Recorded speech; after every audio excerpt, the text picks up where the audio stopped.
जय संविधान, जय भीम, महात्मा गांधी की जय, गोडसे मुर्दाबाद।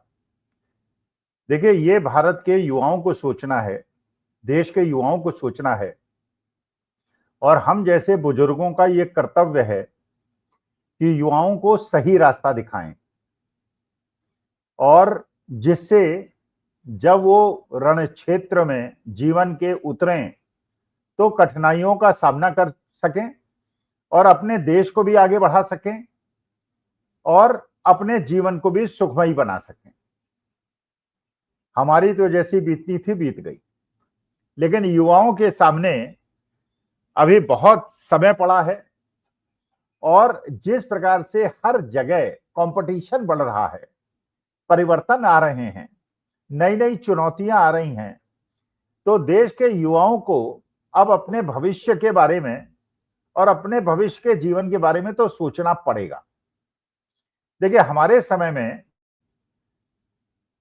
पढ़ाई भी हो जाती थी, नौकरी भी लग जाती थी। ऐसा नहीं होता था आज से 50-60 साल पहले कि किसी ने भी अगर बीए एमए भी पढ़ा हो तो वो बेरोजगार रहा हो। माननीय मोदी जी की बात अलग है कि उन्होंने एमए किया, लेकिन इसके बावजूद उन्हें भिक्षा याचना करनी पड़ी 45 साल तक। ये तो हमारे समय में तो नहीं सुना जाता था। नौकरी सबको मिलती थी, किसी को बड़ी मिलती थी, किसी को छोटी मिलती थी, एडमिशन भी हो जाते थे, भ्रष्टाचार भी नहीं होता था, पेपर लीक भी नहीं होता था और भ्रष्टाचार भी इस चरम सीमा पे नहीं था। लेकिन आज के तारीख में एक तो हमारे देश की पॉपुलेशन बहुत ज्यादा है, हमारे देश की आकांक्षाएं जग गई हैं, हमारे युवाओं की आकांक्षा जग गई हैं।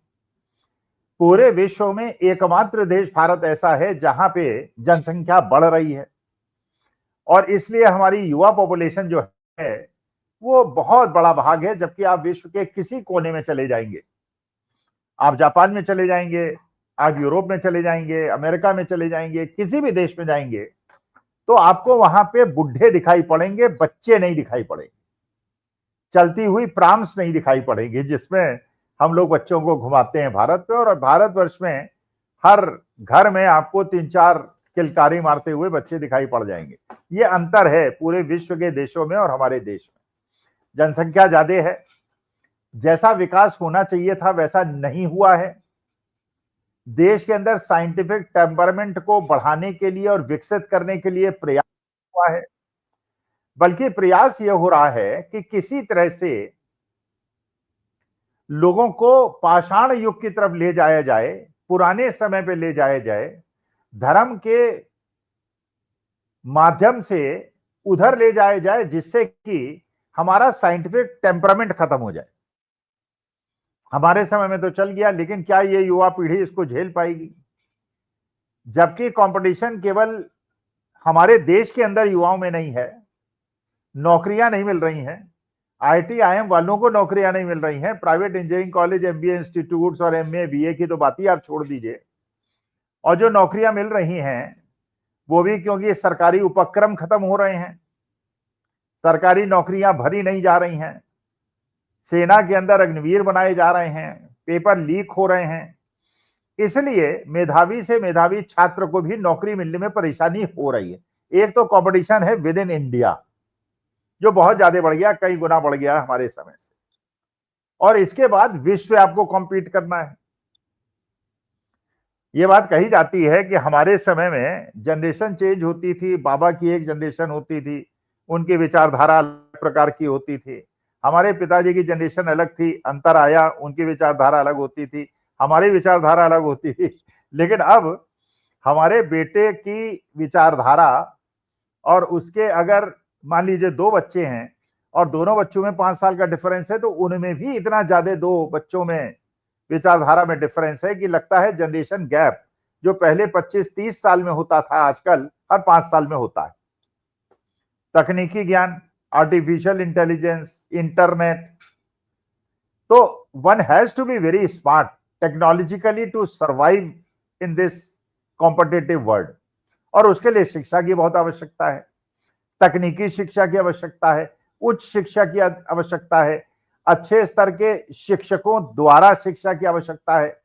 भाई हमारे समय में जो अध्यापक होते थे, जो बेस्ट स्टूडेंट्स होते थे, वो यूनिवर्सिटी में प्रोफेसर्स होते थे, क्योंकि सम्मान होता था, अच्छी रेस्पेक्टेबल जॉब मानी जाती थी। आज के तारीख में सारी तो प्राइवेटाइज हो गई यूनिवर्सिटी में, अध्यापकों का सम्मान नहीं है, उन्हें हर तरह के काम में लगाया जाता है। सरकारी स्कूल के अध्यापकों को चाहे वो बीएलओ बना दीजिए आप, चाहे जनगणना करा लीजिए, चाहे खूंटे गड़वा लीजिए, सारे काम उनसे कराए जाते हैं।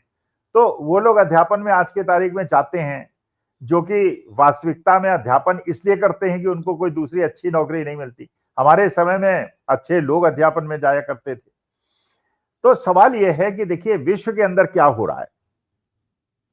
चीन ने एक ऐसी ट्रेन विकसित की है जो 1000 किलोमीटर पर आवर की स्पीड से चलती है। उसने आर्टिफिशियल मून बना लिया है, और अब लेटेस्ट खबर है कि उन्होंने एक ऐसा बोन ग्लू बना लिया है, बोन ग्लू, जिससे हड्डी टूटने पर वो हड्डी को तुरंत वहीं का वहीं जोड़ देंगे। और ये जो ग्लू है ये बायोडिग्रेडेबल है। इसका मतलब इसको हटाने के लिए दोबारा ऑपरेशन नहीं करना पड़ेगा। जैसे आजकल अगर कोई भी कॉम्प्लेक्स हड्डी की चोट लगती है, उसमें रॉड लगाई जाती है, पहले ऑपरेशन करके रॉड लगाई जाती है, उसमें स्क्रूज लगाए जाते हैं, फिर ऑपरेशन करके उनको निकाला जाता है, कई महीने तक आदमी बिस्तरे पे रहता है। लेकिन यहाँ पे ऑपरेशन करके हड्डी को उस ग्लू से चिपका दिया जाएगा और हड्डी तुरंत चिपक जाएगी, और उसके बाद बहुत जल्दी वो ठीक हो जाएगा। ऑपरेशन कराने की जरूरत नहीं होगी, क्योंकि वो ग्लू अपने आप घुल जाएगा, जैसे दांत के ऑपरेशन में आजकल होता है। ये चीन कर रहा है। रूस ने एक ऐसी वैक्सीन बनाई है जिससे कैंसर खत्म हो सकता है। अमेरिका, रूस, चीन, सारे विकसित देश उस दिशा में चल रहे हैं जिससे वो विज्ञान का फायदा उठा के अपने देश के लोगों को रोजगार भी दिला सकें और उनको विकास की तरफ भी ले जा सकें। अगर आप देखेंगे आपके देश में क्या हो रहा है, ये बात ठीक है कि हमारे देश का जो आधा % अभिजात्य वर्ग है, जो बहुत रईस वर्ग है, ब्यूरोक्रेट्स, पॉलिटिशियंस, इंडस्ट्रियलिस्ट के बच्चे हैं, वो तो आउटसाइड वर्ल्ड से कनेक्टेड हैं, विदेश में जाके पढ़ते हैं, सारी तकनीकी ज्ञान उनको होता है, उसका फायदा उठाते हैं। लेकिन जो गांव के और अर्बन मिडिल क्लास के और लोअर क्लास के बच्चे हैं, उनको सरकारी स्कूल में शिक्षा ही नहीं मिलती, तो ये तकनीकी ज्ञान और आर्टिफिशियल इंटेलिजेंस के स्तर पर पहुंचना और उस प्रकार की शिक्षा प्राप्त करना उनके लिए तो असंभव हो जाता है। तो विद इन कंट्री आप दो तरह के वर्ग पैदा कर रहे हैं, एक वो जो कि 21वीं शताब्दी की ओर जा रहा है, और बाकी लोग जो कि पाषाण युग की तरफ जा रहे हैं। और उसी प्रकार से पूरे विश्व में जहां उन सरकारों का काम धर्म को केवल घर तक सीमित रखकर 21वीं शताब्दी से बढ़ने के लिए विज्ञान से मित्रता करने का है, हमारे देश के अंदर सरकार द्वारा प्रायोजित और उनके संगठनों द्वारा प्रायोजित और उनके एनजीओ द्वारा प्रायोजित ऐसे कार्यक्रम चलाए जा रहे हैं कि लोग जमीन के अंदर घुस के देखें कि वहां पे मंदिर था या मस्जिद था या गुरुद्वारा था या बौद्ध टेम्पल था या जैन टेम्पल था।